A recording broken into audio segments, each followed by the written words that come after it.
Ձեր թույլտվությամբ եւս մեկ հարց վարչապետի կինը եկեղեցու մանկապղծության մասին հայտարարեց։ Դուք այդ մասով որևէ տեղեկություն եք կամ միգուցե իրավապահ մարմիններին արդեն հայտնել եք այդ մասով։ Առիթ կունենաք նման հարցեր տալու ստատուսի հեղինակին, շնորհակալություն։ Պարոն Հարությունյան, եւ այդ պայքարի ուրեմն այսպես մեկնաբանվեց եկեղեցի իշխանություն էլ ավելի սրված այս պայքարի հիմքում ոնց որ այսպիսի մեկնաբանություններ եղան, որ հնարավոր է իշխանությունը բորբոքվել է, քանի որ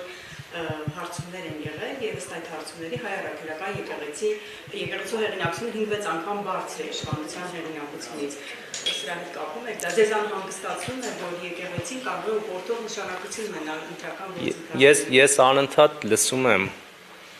այդ պնդումը վերջին զարգացումների շրջանակներում եւ ուզում եմ ձեզ մի բան ասել, որ այդ սոցհարցումները, որոնք արվում են, պետք է շատ ուշադիր նայել, թե տվյալ հարցին պատասխանելիս մեր հանրությունը ինչ նկատի ունի։ Եվ ես ձեզ 100% վստահությամբ կարող եմ ասել, որ եթե դուք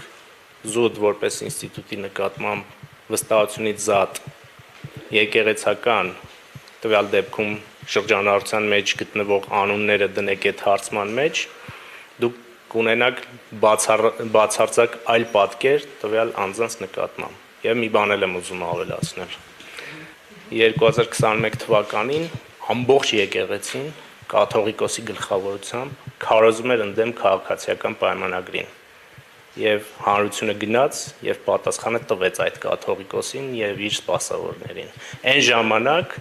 եկեղեցու նկատմամբ վստահությունը որպես ինստիտուտի պակաս չէր 21 թվականին, քան 24 թվականին։ Ես ուզում եմ, որ դուք չխառնեք ինստիտուտը եւ եկեղեցականներին։ Վստահ կարող եմ ասել եկեղեցականների նկատմամբ, երբ որ երբ որ հարցում անեք, կստանաք բացարձակ այլ պատկեր։ Շնորհակալություն։